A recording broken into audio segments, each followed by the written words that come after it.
So welcome everyone who's joining. Really appreciate you being here with us today. We have a lot of great things to talk about. Very exciting times. I don't know about you, Dan, but when every morning I listen to a different podcast as I'm getting ready for my morning, and the AI and the interest in AI and how it's adjusting things is it's exciting and daunting and energizing. I just love to learn, so that's always my what motivates me to try and stay on top of things. But I don't even know if it's possible right now. No, I mean, I have to say, Beth, if you manage to keep up, good for you, because I don't think anyone's keeping up. I open my phone in the mornings and it's like, boom. Oh, the world's changed again. China has a new model. Oh, okay. This is what's happening in Anthropic's world. Great. So yeah, never-ending news and drama as well. So it makes it interesting. Yes, it sure does.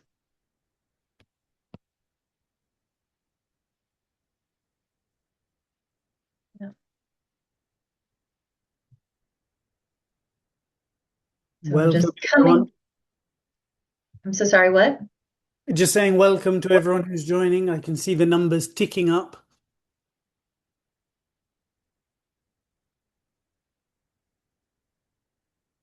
Yes, for me, this is over the lunch hour, so I'm sure there are a few people that are noshing on their lunches and taking the time to learn. So appreciate that. Got a couple, 3 minutes before we go ahead and get started, just so everyone has the opportunity to come in.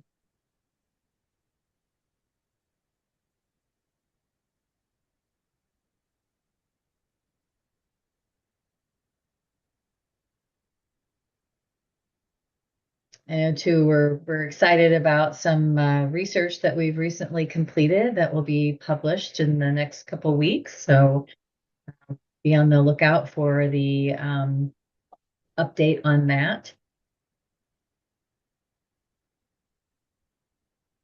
And of course, it's about our favorite topic, AI, how organizations that have already started their journey are faring at this moment.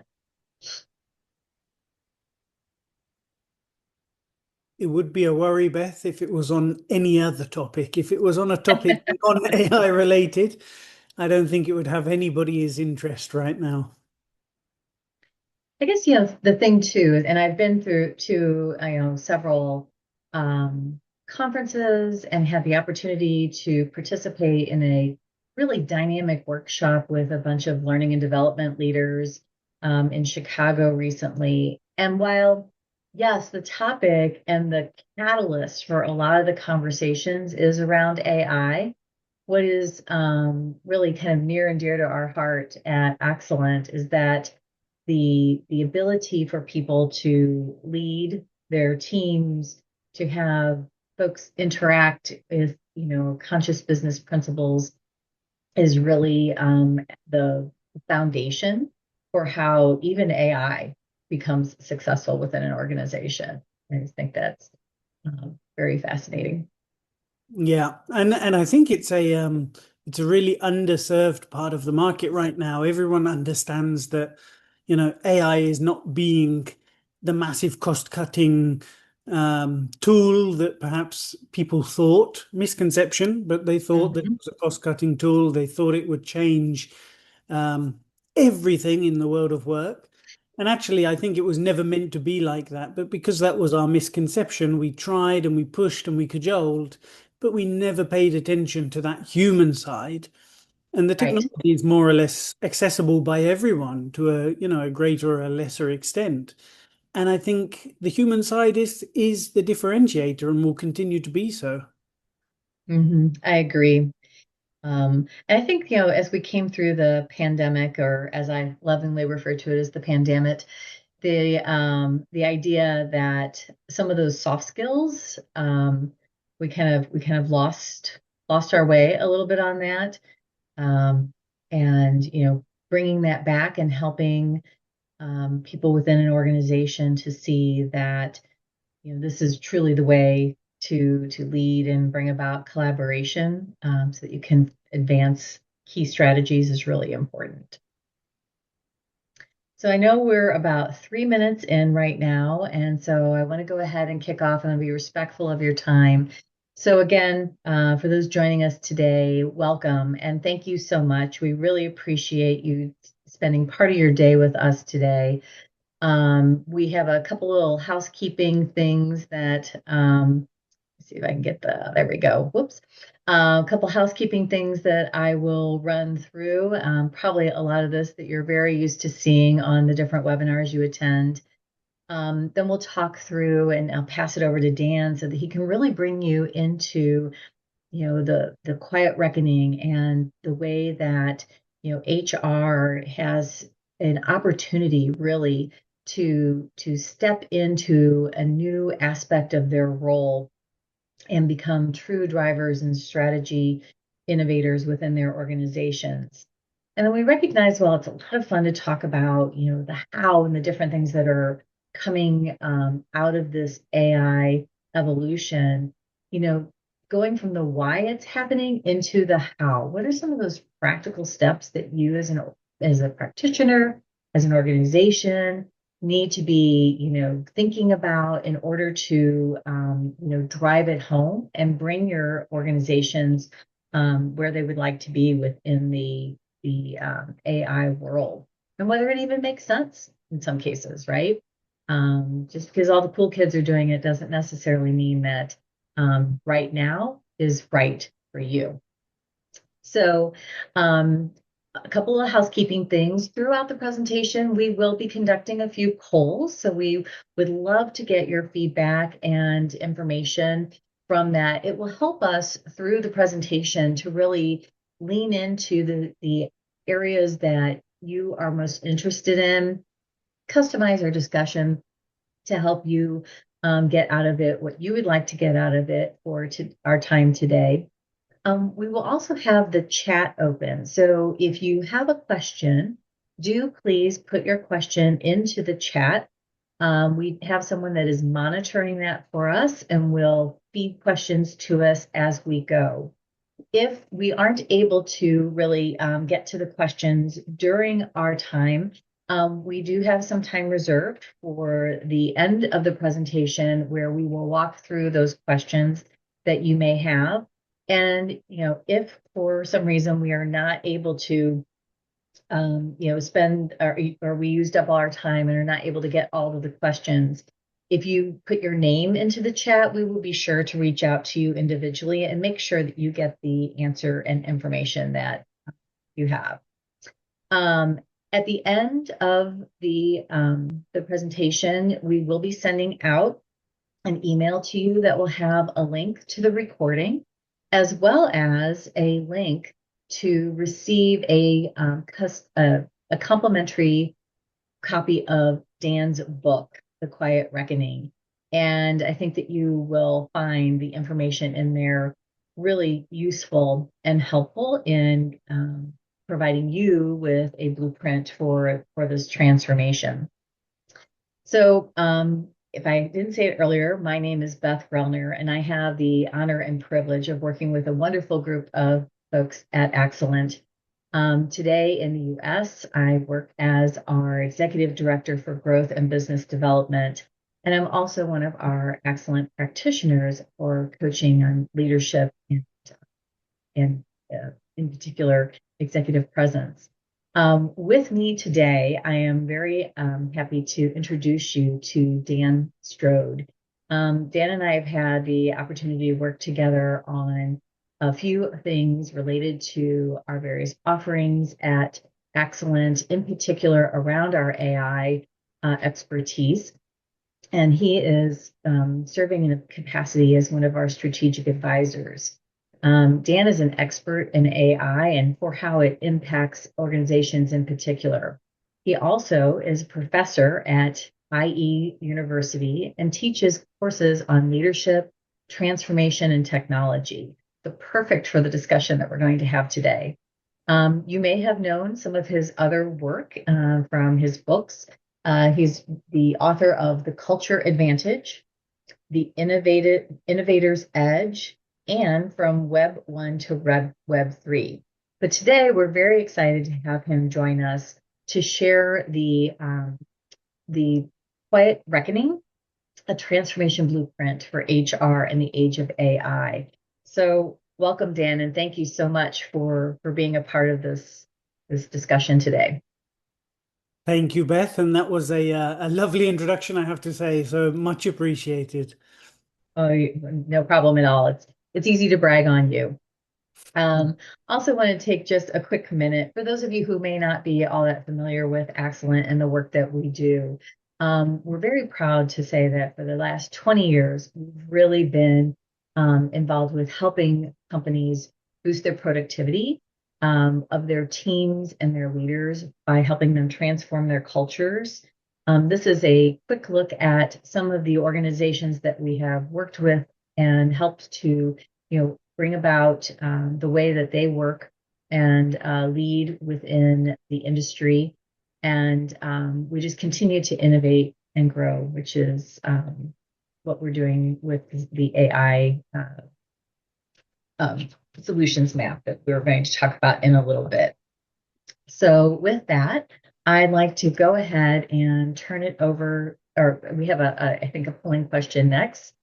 So if we can move to the next slide. There we are. So the question that will be coming from this is, what is your role in the adoption or integration of AI in your organization? Are you currently leading the adoption and integration of AI in all aspects of the business? Are you collaborating in other key areas with other areas of the business? Are you presently kind of an observer, kind of sitting on the sidelines, watching how things are coming together? Or are you currently not involved in any of the discussions? Thanks, Amber, for that note there. Appreciate it. Awesome. All right, so we'll give this just a second to get information coming in. Looks like most of you, as of the current responses, are collaborating with other key areas of the business.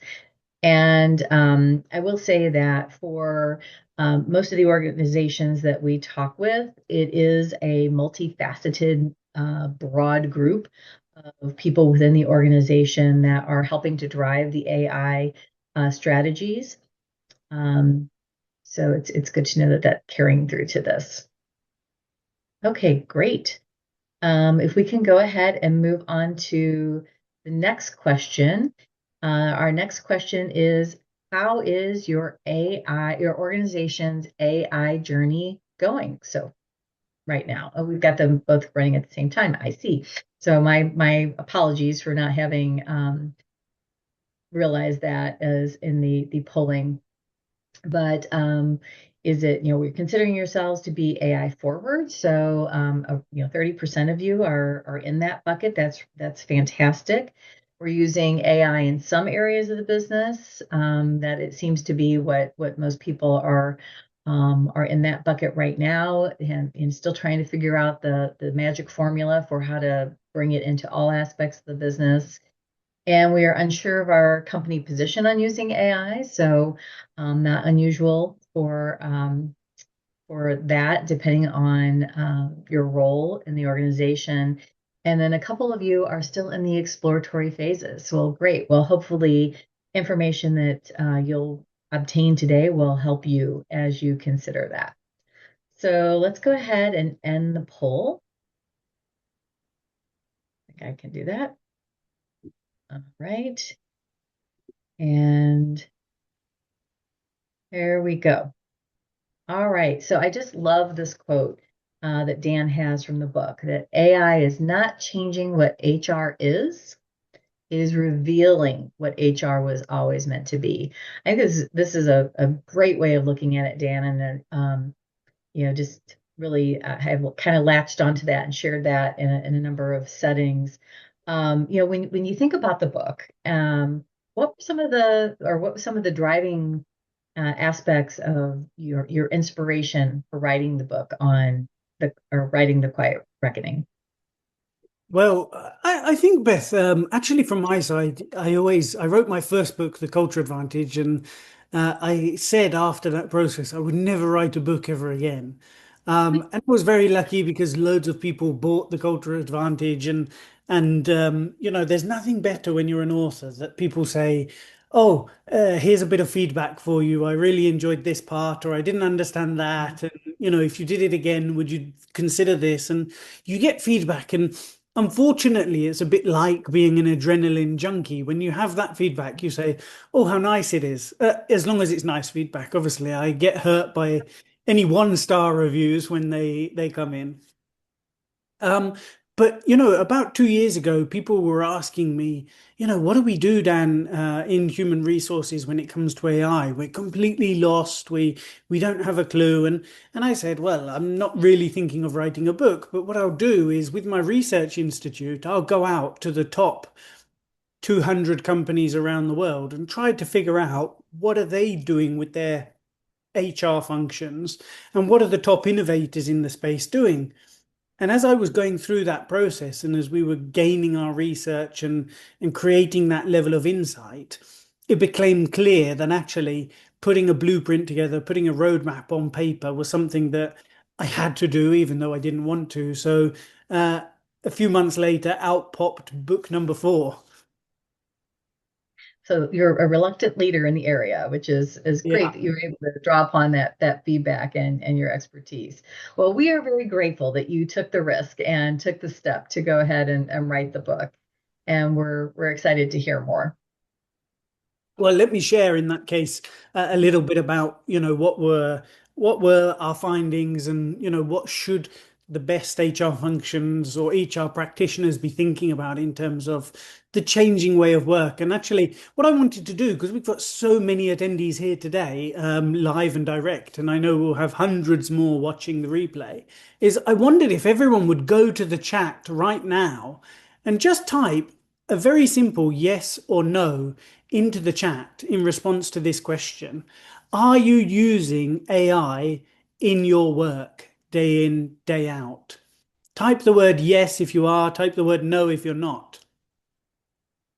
And there we are, no surprise. We see a storm of yeses coming through on the screen. So basically, and one no, there we are. Most people are using AI day in, day out. And those people who are not using AI day in, day out are probably using it here and there. And maybe there's a few people who are not at all using AI. Now, none of that will come as a surprise. But what I want you to do now is go back into the chat and answer this question.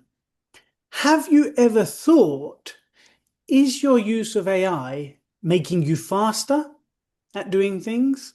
Or is it making you better at doing things? And if you've thought about that question, type yes. And if you haven't thought about that question, type no.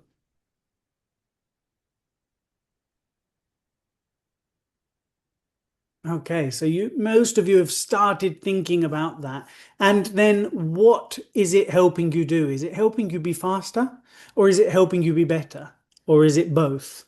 And let me know in the comments there. Okay, so we're having near unanimous agreement that AI is helping you be faster and slightly better in terms of quality, hopefully. Now, if that's true, I have a question to ask you, and the premise of the book is really aligned to this question, which is if it's making you faster and you're doing the same things as before, maybe that's a trap. Because I know, Beth, and probably you've faced the same scenario as me. AI can write an email 100 times faster than I can, but that doesn't mean Yes. I want 100 emails. It can do a Right. PowerPoint 10 times faster. I don't want 10 PowerPoints. I don't know about you. No, I think I would gladly get away from email if I could. Yeah. So the key is that if AI is helping us be faster and more efficient and with better quality, we need to direct the AI somewhere. And that's really one of the main findings in the research and coming out of the book was HR is living right now in a kind of paradox. So for decades, HR leaders have been told we need your function to be strategic. And HR leaders have said, we need a seat at the table. And actually, I'm in Spain, if I had €1 for every time I'd heard the phrase seat at a table or seat at the table, I'd probably be a millionaire by now. It was, perhaps the most common phrase anywhere in the world of HR. We need a seat at the table. And what that seat at the table meant was we need to be strategic. But all I've seen in the last 30 years, and looking back at human resources functions as well, is the function hasn't been at all strategic. It's been completely trapped against and underneath a burden of administration. So, most of you here on the call will agree with me. The function of HR has been excellent at paying people on time and correctly. It's been excellent at doing administration and making sure employees have been onboarded into the company. It's been excellent at creating process and making sure we're following policy. But that is, in a sense, a burden, an administration role. It's not a strategic role. We've been crushed under that weight. But the good news is with AI, we're now at a moment of inflection where AI can automate and augment most of those administrative processes. And that's where we have more efficiency coming into the comments that I see in the chat box. Now, if that's true, which I believe it to be, that AI can make us more efficient, that it can automate much of the administration, we have an opportunity with that free time to be strategic, to become strategic leaders. But it's not guaranteed, it's only possible. In order to become strategic, we need to give up what we're doing. We need to make sure we don't do 100 emails and 10 PowerPoints. We need to say, actually, let's redesign work and let's think about it through a different lens. So that's the paradox that leaders are facing right now, that change between we're really great at administration, we're really great at making sure our companies don't fall down, people get paid, they're happy, they're engaged, they're willing to come to work every day. But we haven't been strategic because if we've dropped our eye or dropped the ball from any of those administrative things, it would cause the organization a massive headache. So HR business partners have been fighting that fire.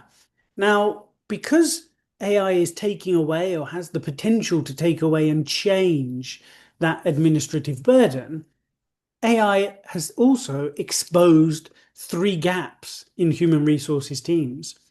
And it's starting to show. So I've been out there researching companies and I see 3 things happening. I see some firms struggling with capability inside the function. So we've got HR business partners who are great at managing Microsoft Excel. They're great at counting things. They're great at managing the personalities in the business, but they don't have the strategic skills yet in order to do a slightly different and changed job because they're no longer doing administration. So what do? They don't have the capabilities and skills. So they default to their natural state, which is let's do administration and management of the Excels. We also see a structural gap. So we see some HR teams not structurally ready for the new world of work in the sense of we have a lot of people in an operating model who are doing shared services, who are doing payroll processing. And perhaps in the new world, we need less people doing that and more people allocated to centers of excellence or becoming experts on talent development, for example. So there are some structural changes that need to happen. And thirdly, there's probably a strategic gap, which is to say, many of the leaders, even the chief HR officers themselves, and many of you will be in this position on the call, they've never had to be strategic before. And to build that strategic judgment and that muscle of knowing how to implement strategy and take a company through a transformation is perhaps quite new. And therefore, there's a learning curve there. So AI is exposing all 3 of those elements, which basically means HR is in a massive amount of change. And in the book, I put down these 5 changes. And it's very simple for me. And we'll go through each of these five changes one by one and we'll pause on each one. And Beth, I'll invite you to ask me questions because I get so carried away and passionate about these changes. But the reality is, these five things are universally happening in every company. The question is, are you aware of it or not? Now, the world of work is changing. The world of judgment is changing. Trust is changing inside companies. Skills development and also the cultures need to change because of AI. And what we're seeing shift number one being related to work. And we're seeing that teams and HR teams need to move from being process owners to work designers. And let me show you and share with you a little bit about what that means in practice. So, actually, moving from a process owner to a work designer is a very important shift. And what I'm seeing is instead of an HR team just managing a process, they're actually having to design work from scratch. Now, Beth, I know you've got history on this, but in the accounting world, there's something called zero-based budgeting, which is where you start every year from zero and you build a budget from scratch, from a blank piece of paper.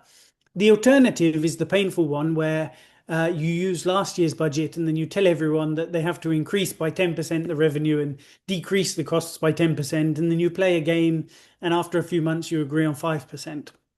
Well, the zero-based budgeting is kind of the inspiration that I have on becoming a work designer. I want HR teams, and the best ones are doing this. They are saying, actually, we're going to design work from zero. So we're going to have a blank piece of paper, and we know that there are humans in the workforce. We know there are super agents in the workforce on the AI side. And therefore, if we're designing from scratch, what does it look like? And their job is to figure out what's human, what's technology, and what's hybrid, a mixture of both. And they need to share that rationale for it. But you need to redesign the work through that lens. If you do the old accounting style where you just change the budget incrementally, all you do is you add AI to an existing process because you're the process owner. And that is going to be a disaster because that's where you end up with 100 emails instead of one. So that's really the first shift. And I think it's a very important one. The fact that HR needs to be the one redesigning work and drawing from zero the processes and the practices in the company and challenging and asking the question, should this be human? Should it be automated? And what are the consequences? And if HR doesn't lead on that, then no one else will in the organization. And what we'll end up with is we'll end up with IT and technology teams giving us AI solutions, bolting it onto our processes, and probably we're not going to have great success. So that's shift number one. Beth, what's your view on that? Yeah. So I was just going to say this seems to be, it's really the anchor that I think everyone needs to be dialed into. The idea of where AI comes in, how the work is getting done, if it is just managed at the, let's call it the local level or the departmental level, then it can inadvertently shift the dynamic of the way the entire organization is structured. So thinking about how, how did a person get to be promoted in the past? What were the skills that they needed in order to go from manager to senior manager or from account manager to account executive? All of that changes, and being able to understand how that then affects benefits that are offered and compensation that is brought to bear is really fascinating. You touched on, I had the opportunity to come from professional services, and in my past worked for one of the larger accounting firms, and shout out to a couple of peeps I've seen on there, but on the attendee list today. But the whole dynamic around how that work is getting done and where AI is coming in and how we are really helping to drive the satisfaction and the purpose behind the work is going to shift as well. And HR really needs to be involved in that to make sure that it doesn't become a runaway train. And 3 years down the line, it's untenable to get it fixed and to wrangle it back in. Yeah, completely. I think that's the big watch out on that one. So yeah, that was shift number one. So become a work designer and try, and we can teach you, we can help you figure out how do you redesign processes from scratch? How do you become a zero-based work designer, as I call it? It's Mhm. fun, but it is hard work. And as you say, Beth, it's the basis and the foundation. And the interesting thing is, we can't take shortcuts when it comes to AI. I know in our personal lives, things have changed, and using AI and ChatGPT on your phone makes things so much easier and it's so fast and it seems like magic. Unfortunately, in the world of work, it's not quite the same because the use cases are inherently a bit more complex. So, there we are. Good news and bad news. Shift number two is moving from being a service provider to a strategic interpreter. And I love this because actually this makes human resources more human than ever before. Now, I don't know about you, but most of you on the call, I assume, have been busy over the last 3 or 4 years using Workday, using SAP, Success Factors, all of those great good human resources, capital management systems, and you've been deep and hard working on them. You've been building great dashboards, great data lakes, great numbers, great reports. Now, you know, I'm sure you've got great reports. I'm sure you've got ones that are colorful. I'm sure you've got ones that are insightful. I'm sure that you've got ones that are, too big to understand. But you've got the numbers under control now in most functions. So you've done a great job at that. But AI has come along, and actually, AI can deliver at speed all of that now. So the work that you've done building those dashboards, if you haven't done it, AI can do it right now.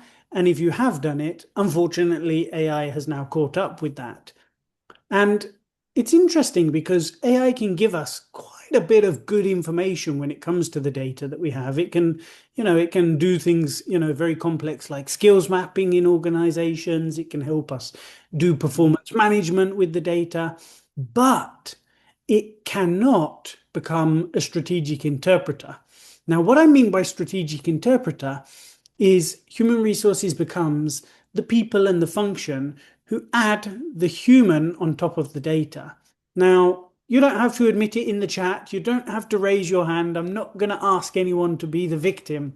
But actually, we all know in our workplace managers who are really, really good managers.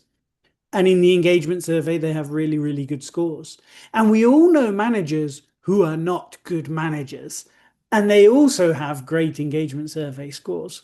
And they might have those scores because actually they've bullied their people. They might have, you know, scores that are really wonderful, but they actually are pushing down their team. They're taking credit for their team's work and making themselves look good so they get the promotion. We might also see that, there's politics happening in the organization. We might always see that actually there's unfairness in the organization between people. The data cannot show us that. The data cannot add a human layer and a contextual layer to it.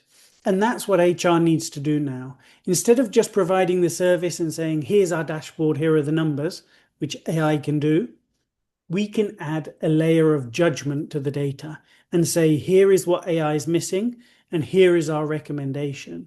And that's when you become a strategic interpreter. That's when you add even more value than the data and the AI can. And that's when you start having fun.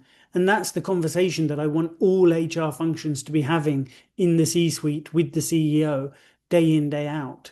So for me, this shift is a very important shift, a very exciting shift, but it's a human shift. It's about adding judgment and interpreting the data and putting your own flavor to the data. And that's when it becomes really good. So that's shift number two.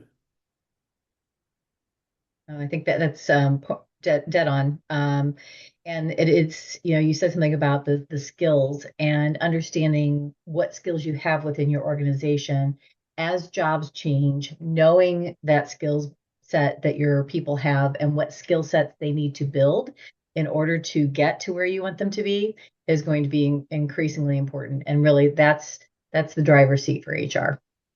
Yeah, definitely. And actually much of that work again is human because we can't know and we can't predict using a model what are the skills of the future. Inherently, we can give it our best stab, we can do some strategic workforce planning, but actually sometimes we're not predicting the future. So we need to go in a direction of travel and we need to set that direction of travel. And we definitely can't be leaving that to the organization to come up with because they haven't, spent any time thinking about that. They are not experts. The business doesn't ask HR to start selling products. I wouldn't ask the sales team to start, doing skills assessment either. So I think we can add a lot of value there. Shift number three is really about moving HR away from being a policy enforcer to actually a team of people who build trust in the organization and become a trust architect. Because, we've been really great at writing policies, we've been really great at enforcing policies. And, many people in HR think, and it is to a certain degree, our role to protect the organization so we don't have lawsuits, we don't have class actions, we don't have problems with the trade unions. And of course, that is all vital, important, necessary work. But we can't run a company based upon policy. And you definitely can't do that when it comes to artificial intelligence. And if you run a company based upon policy, what do you end up with? You end up with a pretty vanilla flavored company, one that just follows rules, doesn't take any risks, doesn't go outside of the lines. And of course, for AI, that doesn't work. So you need to start building trust in the organization if you want people to adopt AI and if you want them to think about what are the new use cases, what are the best practices that we can start using the AI for. But we need to understand that building trust takes time. And humans go through a change curve when it comes to anything new. The first thing and the first way it typically shows up is massive amounts of anxiety in the workplace. And if you go back a few years ago to the newspaper headlines, we would have thought AI was really and truly doomsday scenario. It was going to take everyone's job. I was expecting by 2026 universal basic income. I was expecting to not be doing any work whatsoever. Alas, it didn't work out quite like that. But people were and still are anxious about their jobs and the roles and how AI is going to change them. So we need to start having those conversations. We need to surface and talk openly around AI, and human resources can have and hold that conversation with our teams. The second stage is resistance. So when people have heard about AI, when they've seen AI, actually, most people start pushing back and resisting against the technology. And I observed this in many, many companies around the world in all different industries. I saw companies who had great world-class technology in place, and the employees were saying, I'm too busy to learn that. It's not my priority. Actually, I tried it once and it didn't work, so I'm not going to try it again. Well, my manager's a bit skeptical, so there's no point in me doing that. You can think of any number of excuses to basically resist using AI in the workplace, and many people are. So, again, we need to help employees and colleagues go through that journey of resistance, help them understand, and move them to step number three, which is the step of curiosity, when people actually say, huh, I might give this thing a shot. I might try it. And of course, that means that HR is leading the transformation, but it means that leaders also are visibly using AI, talking about its successes and failures. They're sharing the mistakes. They're just being open and honest. They're also saying that actually, whilst we're using technology, people are still in control. So you're making it safe for people to be curious. And I think HR has this massive, massive role in architecting trust. And the interesting example, and I won't name the company because that would be completely unfair, but there was a manufacturing company that I saw, and it had two manufacturing plants very, very close to one another. And inside the plants, they had put cameras to track where the employees were walking.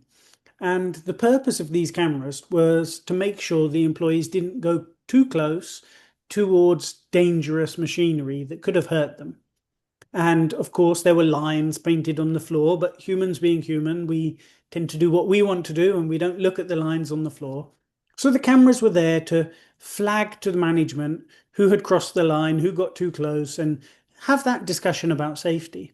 And in one of the manufacturing plants, the employees were super positive, saying, "Thank you so much for caring about us. Thank you for, really investing in our health and well-being and making sure we're safe." And in the other factory, few kilometers down the road, same company, the workers said, "This is horrible. We're being monitored and tracked day in, day out. And this is, Big Brother in the workplace." And I wondered, why was it possible, or how was it possible that we had two such distinct reactions to the technology?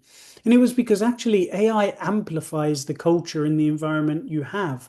So if you have a culture where people are curious and they are open, they react in a positive way. If you have people who are anxious and resisting technology, they act in that latter example. So we need to be mindful of that and we need to start building trust, especially around the AI. Yes, completely. This is going right into the work that we do at Excellent that is so important. The helping people understand and have the right skills to bring them through to curiosity. We all know the the way that the rumor mill can work, and that really it can be detrimental. And a lot of the investments that are going into AI include huge dollars, huge amounts of time. And for those in HR and leading these transformations, it's really important that they succeed, and understanding how to bring those people through is very important. So glad that we're spending the time talking about it today. Yeah, and interestingly, Beth, I know we'll get onto it, and I'll share some, and you'll share some of the great work that we've done, and the things that we're doing inside Accident. But it's interesting because HR has always struggled to have budget for anything. But for me, this is quite easy. It's, are you investing in AI? Yes. Well, can you give me a little bit of investment in HR so I make sure you do a great implementation? That's the discussion, because without it, your investment is going to be wasted because, you haven't built that trust, you haven't done that human work. And I think that's really critical. And actually that brings me to shift number 4, which for anyone in learning and development in particular, this one is unbelievable as a shift. Now, I call it developmental debt. So I think HR needs to move from being a training coordinator to a developmental debt owner. And this is wonderful as a shift because in L&D, we used to do measurement of training courses. We used to look at number of hours trained, quality of training, people going to, rooms to go and get training on whatever. Okay, important stuff, don't get me wrong, but that's just managing and coordinating training in an organization. Now we need to go strategic and become developmental debt owners. Now, developmental debt is a concept that became interesting and clear in the research because what we found was AI actually removes much of the administration, much of the day-to-day grind and low stakes work that actually builds up people's judgment. So, for example, in recruitment, how do you become a great recruiter? You probably become a great recruiter because you've seen 10,000 CVs with your own eyes. Probably because you've done 1,000 interviews face to face with someone. If we automate that CV screening and the interview process, which I'm not saying we should or shouldn't, but if we do, your recruiters are not going to be great recruiters because they haven't built up that recruitment muscle. If you're a leader and you outsource to the AI all of your difficult career conversations or 360 feedbacks to the AI, you're not going to be a great leader because you're not building that conversation muscle. You're not building that gut feel muscle. And when you need to use it, you're actually quite brittle because you've never used it before. the great leaders of today, the great recruiters of the today, the great whatever, they've put in the effort to build muscle, mostly through low stakes, boring, repetitive, struggling kind of work, which is now being automated. So HR has to decide which parts do we automate or not? And if we do automate things, how do we make sure we don't weaken our people's skills and judgment because we've automated things? And when you look at it through that lens, that is the most important thing you have to do in L&D. That makes you strategic. And you might say, you know what? We are going to automate CV screening and we are going to use AI for that. But I don't want my recruiters to be weak. I want them to be strong. So what I'm going to do is I'm going to build developmental debt and developmental friction into a training program, into their day to day. So I'm not going to make them screen 10,000 CVs. The machine is going to do that. But I'm going to make them do something where they see CVs in the process. Or you can do any of these four things that you see here. You might say, actually, in our leadership program, we're not going to use AI at all. We're going to have an AI free zone. We're going to have our leaders off site and they're not allowed to touch their mobile phones or laptops. And let's just bring them back to their roots. You might also say you can use AI as long as you show your reasoning. So I remember being in school doing the maths tests. There was typically 2 marks for each question. One was for the right answer, and one was for showing your reasoning in your calculation. And even if you got the question wrong or the answer wrong, if you'd have shown a good reasoning, you'd have got a point. So very important to think about that as well. The third is probably pushing people into stretch assignments before they're ready in work. And that's where you really you make it uncomfortable for people in the world of work, but you let them grow because they're doing something hard. And then the fourth idea I had around developmental friction is actually once you use AI, making sure you have a reflection ritual after the use of AI to say, do we agree with that decision from the machine? What could we learn? What do we need to do differently moving forwards? Instead of just, turning off our brains and accepting everything, we should try to reflect a little bit more on how and what the outcomes are. So really, really important shift. Of course, the book goes into more detail, but you need to develop certain amounts of friction to make sure you're building muscle on key skills, because actually that low stakes grind and struggle that most people do is the first thing that we can automate with AI, but it's risky in terms of people and individuals' development. Yes. And earlier we talked about how AI is really showing us where culture shows up, how trust shows up.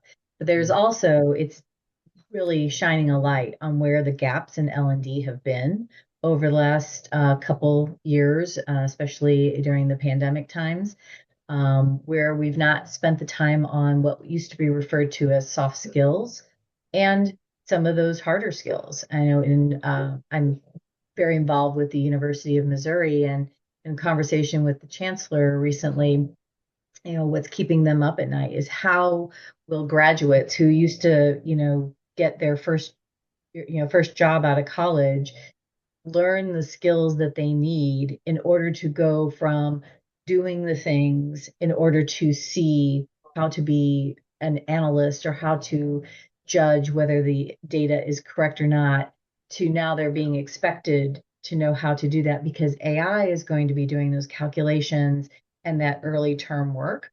And so it really is a developmental quagmire that HR needs to be, dialed into.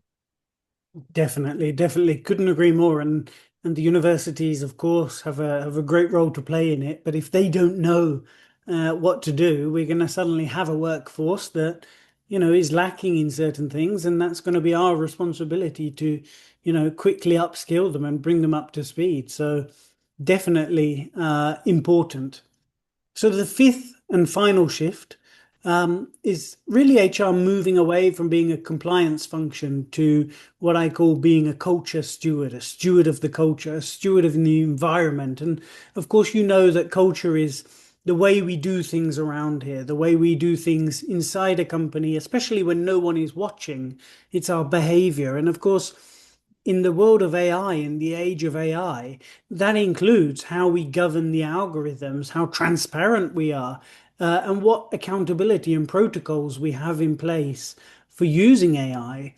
And again, if we leave this to IT, if we leave this to compliance, if we leave this to risk, we're going to have a radically different outcome than if HR steps up to the plate and says, I'm going to design the culture and I'm going to do fairness audits on all of our use of AI. I'm going to make sure there's no bias in the algorithm. I'm going to make sure that we understand how it works and what the impact is and what data the things are trained on.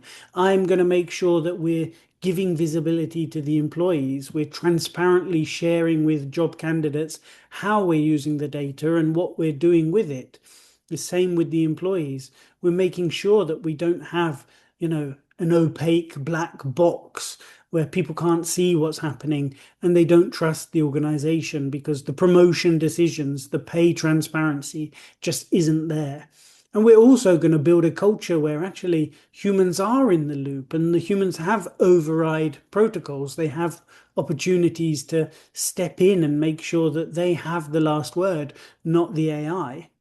And for me, that's really the work that belongs to HR. If we don't do that, no one else will. And I think we do need to do that because AI only works when it's human in the loop, when it's human involved, when people trust the machine, when they trust the algorithm, when they accept that it's fair, when they accept the company is using it for a certain reason, with a certain permission, with a certain acceptance from the employees or the job candidates, whatever that looks like. So we need to build culture inside the organization. We need to have a mentality of, yes, we are going to be humans and machines working together hand in hand, but there's some protocols behind it. There's some way of working behind it. And we set what that culture is and we steward that and we make sure that actually what we design today, we keep refreshing, we keep checking, we keep making sure it's fit for purpose moving forwards. Because, like I say, if we don't do that, no one else will. And I think it's an important role for us. Definitely. And so, Beth, that's really the five shifts that make up the quiet reckoning. And I've gone a little bit fast there on the slides, but basically that means that actually the HR function in the next decade, in the next 5 years, becomes one of two things. It can become an optimized function, right? And there's nothing wrong with that, but I think the strategic function is more interesting. But you could say, I'm going to use AI and we're going to optimize everything. I'm going to make us faster, cheaper, more compliant. We're going to follow all the regulations. We're going to be, strategically uninteresting, but actually we're just, doing things in a good, strong way. But that's, not so interesting to me because remember, HR spend or spend on HR inside a company is on average 1.22% of a total spend inside a company, which is nothing. But if we actually think about the 45% of spend that goes on staff salaries, up to 60% in most companies, and we can try to be the strategic enabler to make all of the staff in the company work in a better way, have a better job, have a better career, and have better productivity. We need to be strategic. And we can say, instead of using AI to, optimize us, we're going to use AI to follow those five shifts, to become more strategic and to add more and more value. And I think the closing message of the book is really you can choose whether you go to be optimized or strategic. I prefer strategic, but you can choose optimization. But the point is, you have to choose one of those options because if you don't, it's a quiet reckoning, which is so as to say, this is happening whether we like it or not. IT is going to give us technology. It is going to implement certain things or push things onto the function. We need to have a voice in that conversation. And if we don't have the voice and if we haven't made that decision, we're just going to accept whatever comes our way. And I think that's not a good or a happy place to be. So I would encourage everyone to, really make your choice. Do you go left? Do you go right? Whatever you choose is fine, but make sure you make it consciously, knowing that if you don't, it's going to happen to you.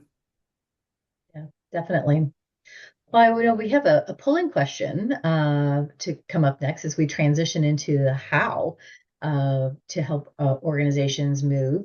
So, Emma, would you want to launch the polling question, which is, how is your organization making strategic investments? Are you seeing them put money toward the HR, skilling, the culture development? Is it really, more around new talent acquisition and considering how different skill sets are needed within the organization? Are the, primary investments going toward AI adoption and integration? Upskilling or reskilling existing workforce. There's a lot of discussion about that. And some of the organizations that did early layoffs related to AI are now coming back and bringing those employees back because AI was not all that it was cracked up to be. So, very, very interesting perspectives. So it looks like a lot of the investments today are going towards AI adoption and integration and upskilling and reskilling the existing workforce. So, and then there's a lot of uncertainty as well.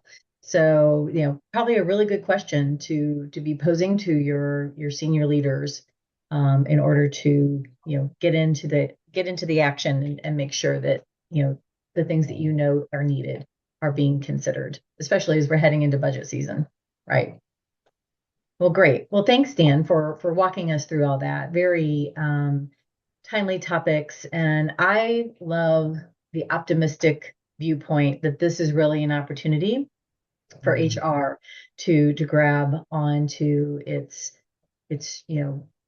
opportunity within their development and within the organizational growth and AI considerations.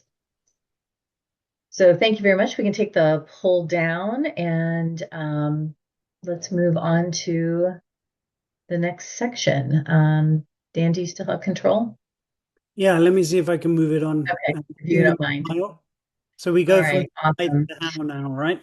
Yeah, thank you so much. So, all of this is very great information. Really helps us to start thinking strategically as we're planning for the coming year. But then how do we look at truly implementing the strategies, the skill sets that are needed? Where do you start? And this is something that over the past year or more, Excellent has spent a considerable amount of time research with folks like Dan and research that we've conducted ourselves to really understand what it is that we can be doing to our help our clients move forward. So I thought I had control, but oh, there we go. All right. So what we have created to help our clients, can we back up one, please? Or I guess okay, thank you. To help our clients understand where they are in this journey is we have created an AI solutions map. And so the first thing that we like to do is understand where an organization is in their current AI journey so that we can meet them where they are and bring them from potentially having detractors within the organization, maybe being a detractor themselves, all the way through to true architects of what is being driven there. As we go to the next slide, please. We'll go into a little bit more detail about this conscious business AI solutions mapping. So, who are detractors? And I think that this isn't just a category. There are the opportunity here is that you can be yourself in one category related to AI or quite frankly, any type of organizational change for certain aspects of it, but then being the one that's actually deploying this technology and the work in other aspects of it too. So the map is not of a simple step-by-step thing. There's a lot of, if we want to call it dance revolution, where you're kind of bouncing around from, different stages through different stages. And what we find is that as organizations work through the different journey for around AI in particular, is that they'll come in perhaps at one level within the different stage. And then when they're really stepping into that, next level, they are actually at a better spot because they've taken the time to move from one stage to the next stage. So, the stages that we've identified in our research and what we think apply to most organizations. You've probably seen some other similar types of naming conventions, but really the stage one are the detractors, where there's people in the organizations who either are actively resisting or using shadow AI, so using it off the side of their desk instead of you know uh, uh, investing in learning what is being offered. Explorers, they're curious, they're running early experiments. Deployers are really operationalizing the traction of AI, and then the integrators are really taking it on an enterprise wide scale. Their culture is being shaped by AI, and it's not by default, but by design. On the next slide, we'll see a little bit more in these different pieces where what are the types of things that an organization can do if they find themselves in these different stages.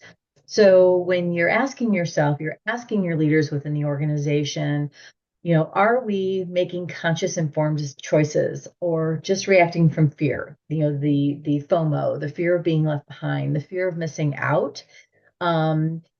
Taking a pause and exploring with an executive session with a facilitated you know uh, discussion around AI, where you see the opportunities, where you're seeing the detractors, and really putting things down on the paper where you're seeing the hesitancies or the growth opportunity. When you're thinking of yourselves as being in the explorer category, is there a shared narrative around AI, or are you really creating that psychological safety within the organization so that people can experiment and see what's working, what's not, and that's okay. The good news about AI is that it isn't necessarily full stop. If the situation doesn't work, you can begin again and learn how to train it and do things better. Um, on the next page, I'm trying to be mindful of time here too, is that we have, in the deployer category, are your people equipped to really lead a hybrid situation, bringing human and AI together? Or are there skill sets that they need to develop in order to lead those different activities and demonstrate that safety and trust that we talked about from Dan's discussion? And the full integrators, are you using AI to necessarily craft your culture, being intentional around it, demonstrating a conscious business decision with the right, skill sets, tools, and leadership, uh, dynamics that are necessary in order to fully embrace AI to be what it can be for your organization. And none of this is to suggest that AI is the answer to everything, right? There are places for it, and there are places where it does not belong, clearly. But part of this process is understanding for your organization, where does that show up? And by going through the assessment and understanding, where you are in the journey with a clear path to where you want to go, is going to really provide a great deep sense of accomplishment, as well as appreciation for the investments that are being made in these areas. So our AI solution mapping really helps organizations take it, that assessment area, understanding where organizations are to where they want to go. And we do this with our facilitated trainers. We also use AI to follow up with it as well.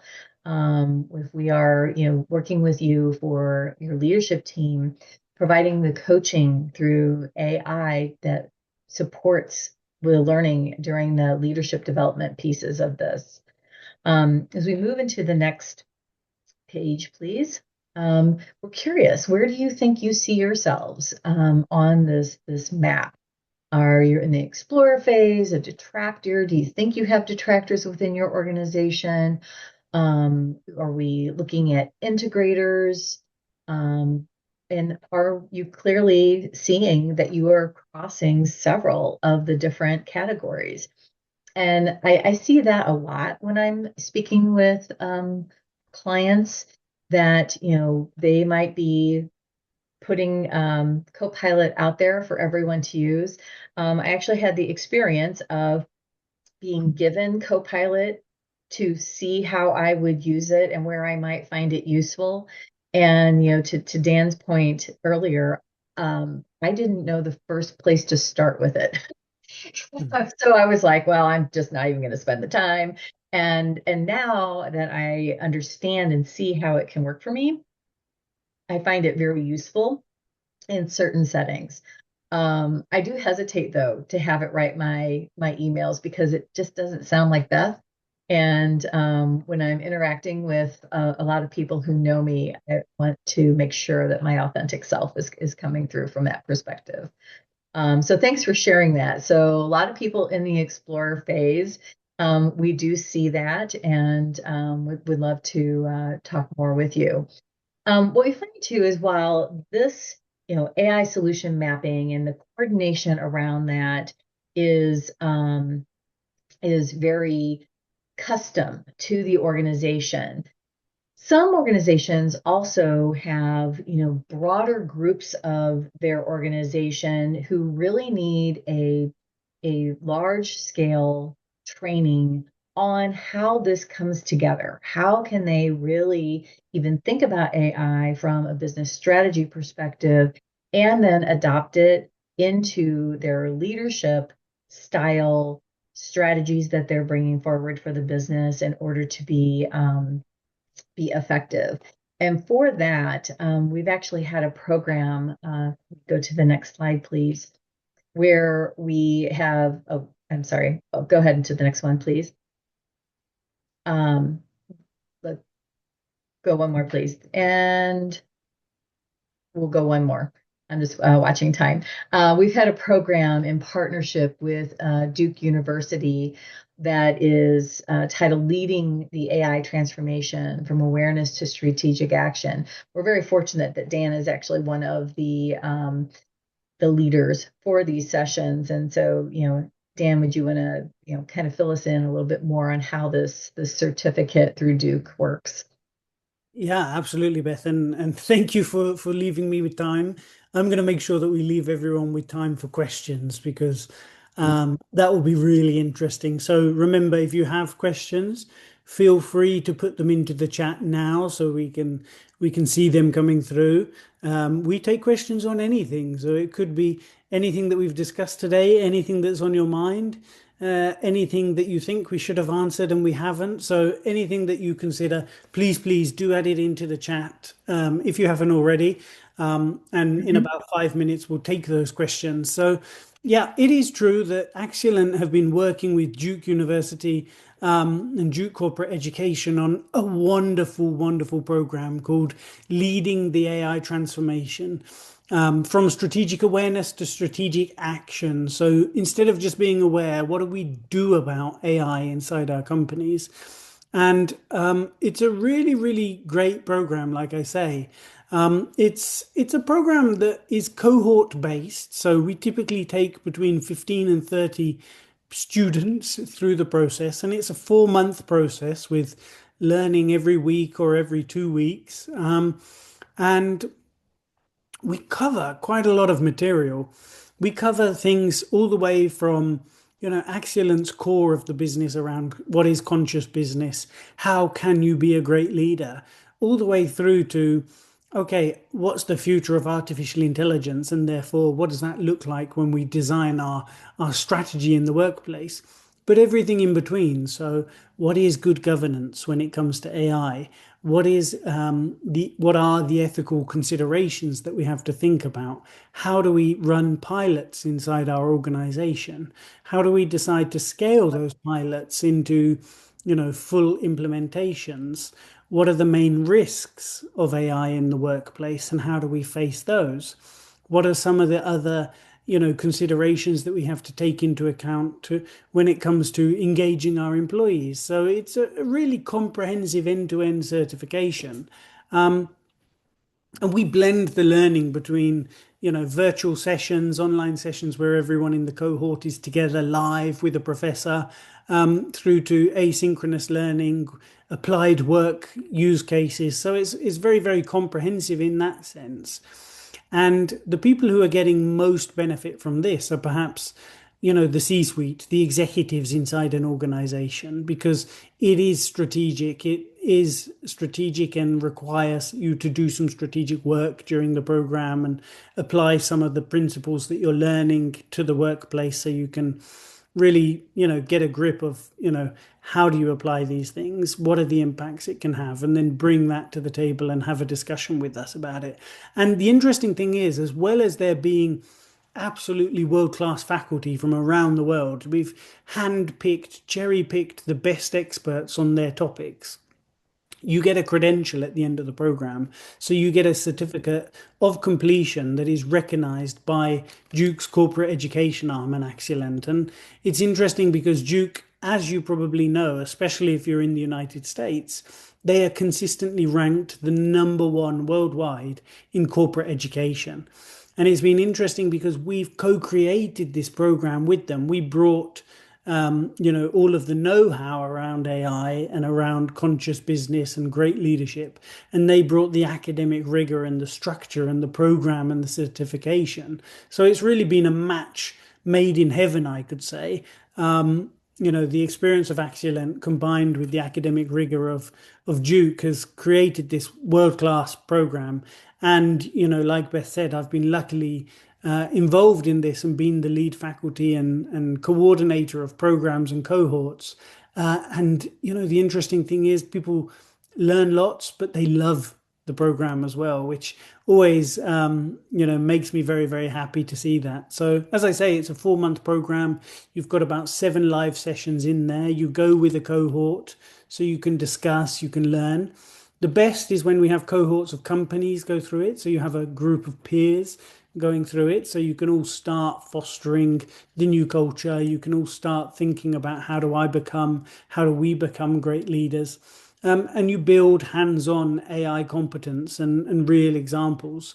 And then after you graduate, of course, you move into the global learning community. So you have access to a number of online tools and forums and things like that. And you become part of the Excellent and Duke community of people who've got this certification that, is very few people in the world right now.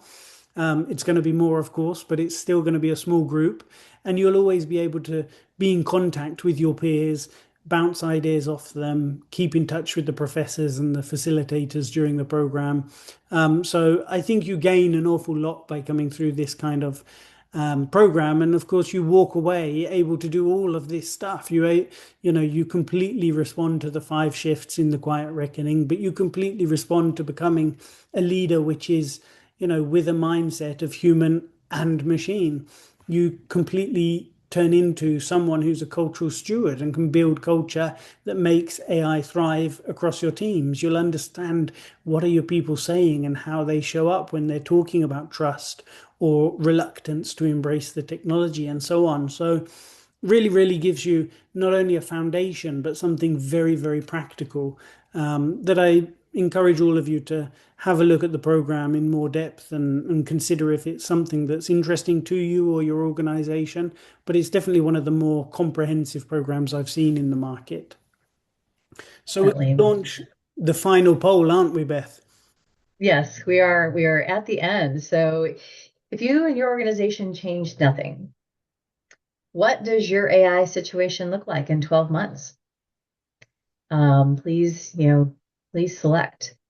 You're not sure, you have a lot to think about, be learning how to use AI, be training our employees, be enjoying the rewards of the work you're doing now.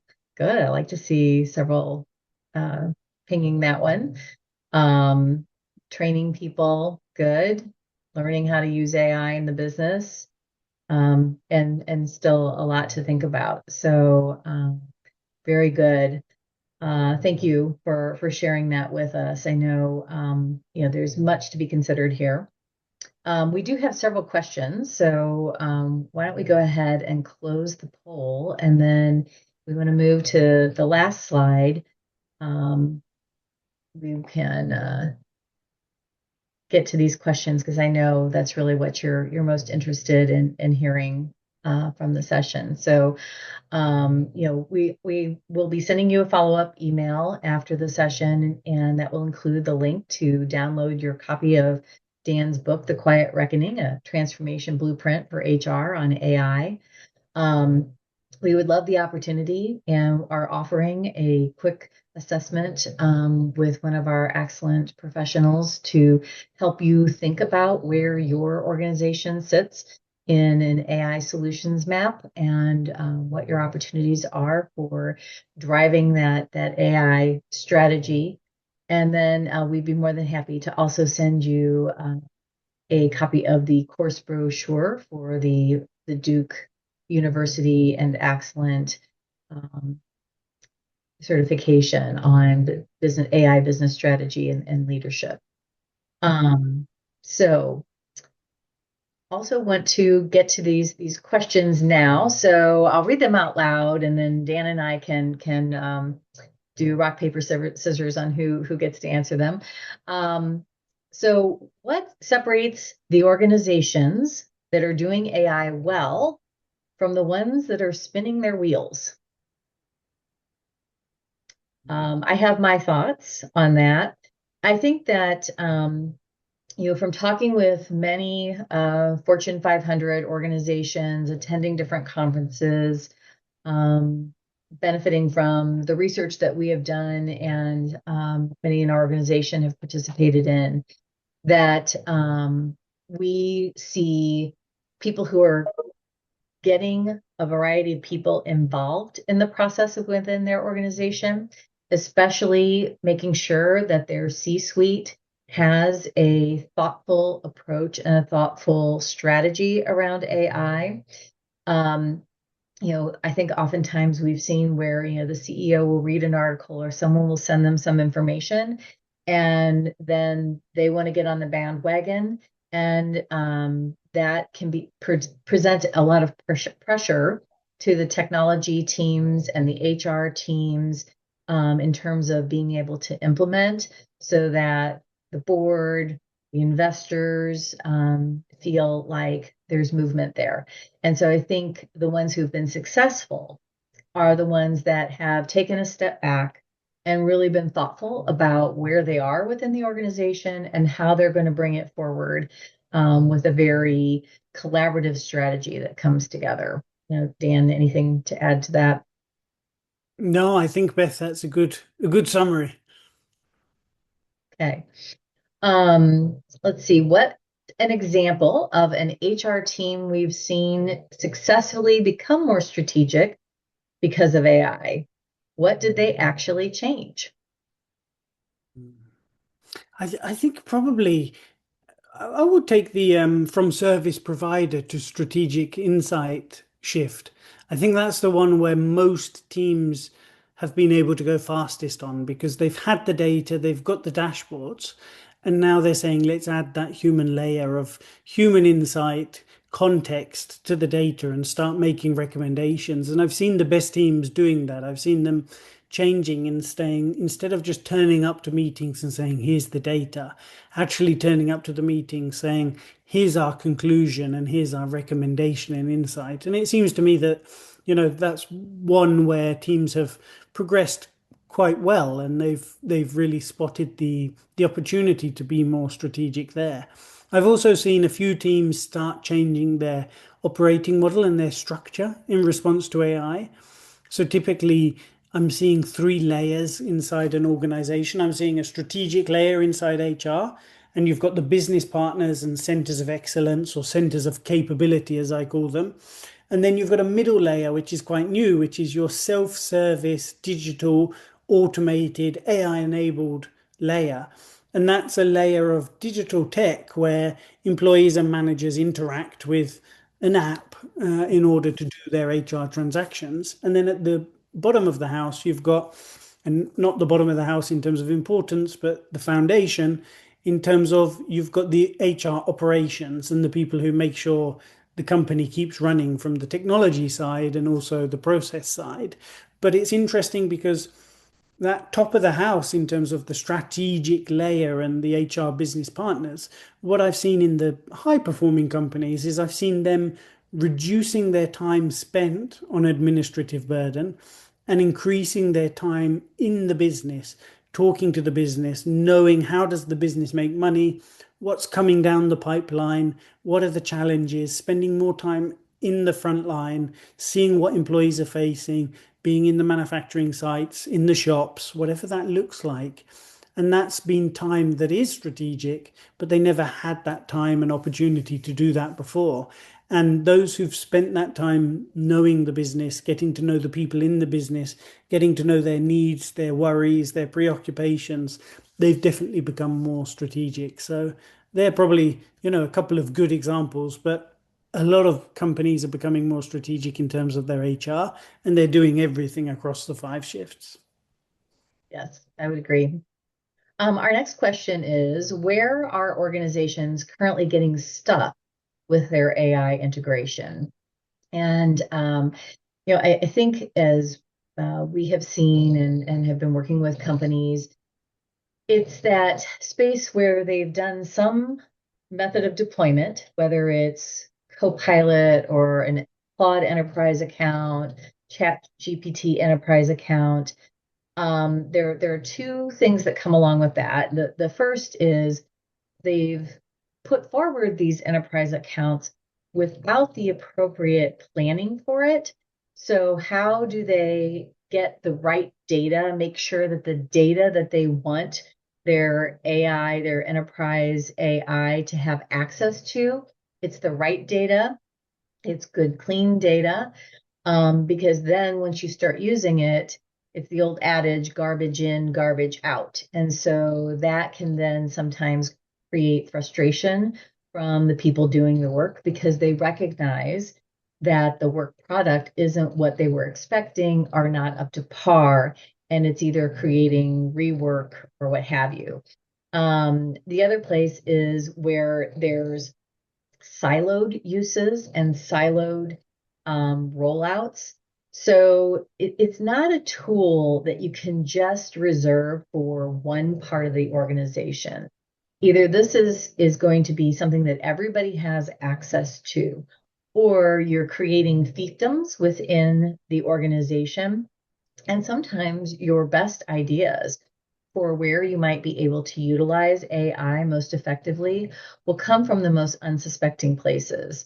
So, one strategy that I think has been very successful in a couple of companies that we've worked with is that they give everyone access, but then they break them up into small groups to share and have regular interactions about how AI is, how they are using it and how it is, helping them in their work, and mix that group to be senior level people with junior level people because we can reverse mentor in this case. So I think that those are some places that people can get stuck if they're not being thoughtful and planful for how to roll it out.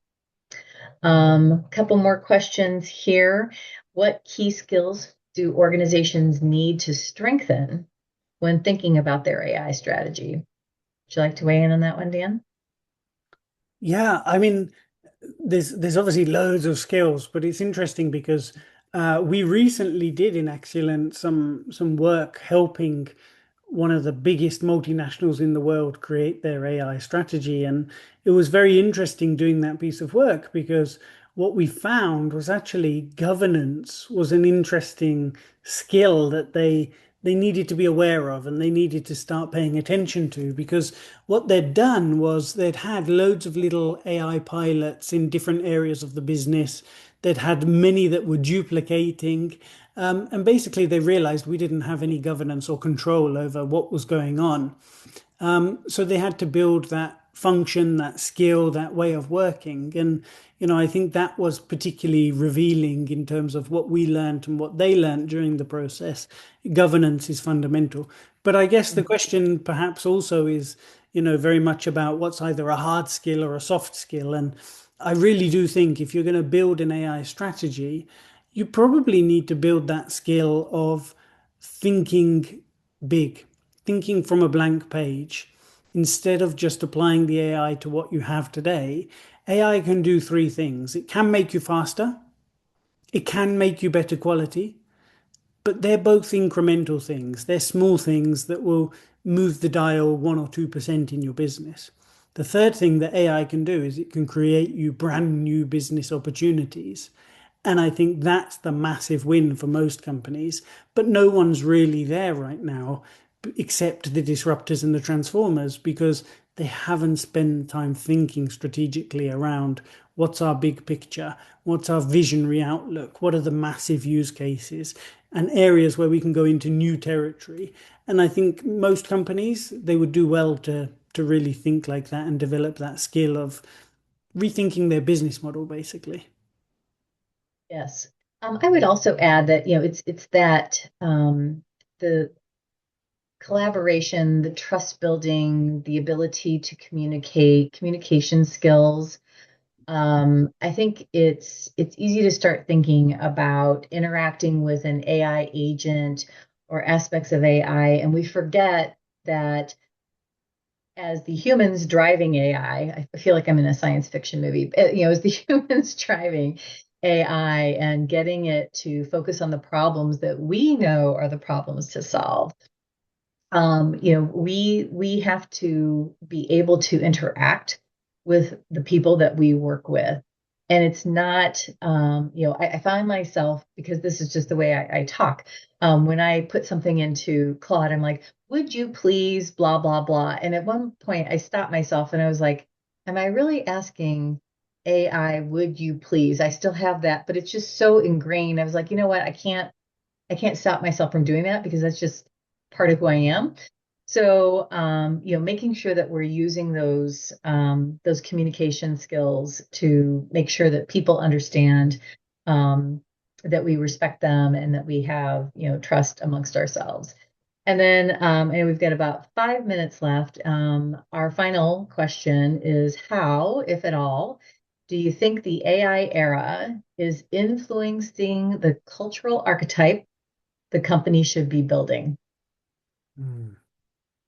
Do you know what, Beth? I've got three ideas on this, and I put them all in the book. And I actually, I said, oh, you know what? They're so important, they need to go into the book. And the first one, well, I'll tell you them in reverse order. So I'll tell you the third one I already just mentioned, which was rethinking your business model and challenging your assumptions.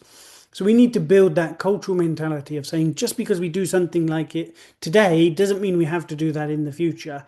Let's think big, let's challenge all of our assumptions and draw the biggest beautiful picture we possibly can. So I think that's one cultural element and archetype a company should be building. The second is actually embracing technology. So, actually looking at technology as a partnership rather than a threat. So, thinking that AI is here to help us and augment us, not replace us. And I think that mindset and that cultural behavior is fundamental, because if we're threatened by it, if we push back against it, we're not going to have great results and it's probably going to damage us along the line. And then the first thing that I'm telling in reverse order is having a growth mindset and a psychological safety in a company. I think probably psychological safety and that idea of growth and opportunity is the fundamental pillar for most of this transformation. If you find yourself in an organization where it's not safe to try things, it's not safe to fail, then actually AI is probably not going to be successful, because whether we like it or not, AI is difficult. It's new. It's complex. It's unusual. We can't predict how it does things. And that means we're going to fail an awful lot of the time. So, unless we're willing to accept that failure rate and accept that that is the cost of growth and learning on our journey, we're probably going to give up too early. So we need that muscle, we need that cultural behavior, I think. And for me, building psychological safety and having a growth mindset, absolutely the basis of most of this transformation that we have to do. Yeah, I completely agree. It's maintaining that curiosity and supporting that curiosity and the freedom to experiment, and learn from what works and where there are opportunities for improvement. Um, And so do you with know what, that, Beth? Personal anecdote. I have here on my wrist a gold. Well, it's probably fake gold. It's a gold circle on the wristband, and the word on there says curious because I mm, want to make sure that every day I'm conscious enough to be curious about everything and to ask questions instead of just rushing to judgment and having my preconceived worldview imposed upon everything. I say, Dan, be curious because that curiosity is the only thing that's going to keep you at the front of, all of this pace of change that's happening. So, couldn't agree more. yeah, fantastic. Well, thank you very much to our guest who joined us today. We sincerely appreciate you spending part of your day with us. Um, Feel free to, visit the website, send us an email if you would like to learn more. We have a lot going on and are working every day with organizations that are, taking advantage of these different uh, solutions and mapping and looking at how AI and other skills like high performing teams and leadership development really come into play with helping organizations be successful. So we look forward to keeping in touch with you. You will have an email that will send you the link to Dan's book and also an opportunity to have a further conversation around the AI solutions mapping and where your organization might land. So thank you again. Wishing you all a lovely rest of the week. For those in the US, happy 4th of July. It's our big 250. So I'm having a party at my house if you're looking for someplace to go. And we are Oh, it's really kind of taken on a life of its own. I think I'm up to 50 people that are coming, so it'll be a good time. Um, but anyway, we sincerely appreciate it. And Dan, thank you so much for sharing your knowledge, your wisdom, and your talents with us through the book. Very welcome, Beth, and good luck with the party. Happy 4th of July when it comes to everyone. All right. Thank you all. Take care. Bye now.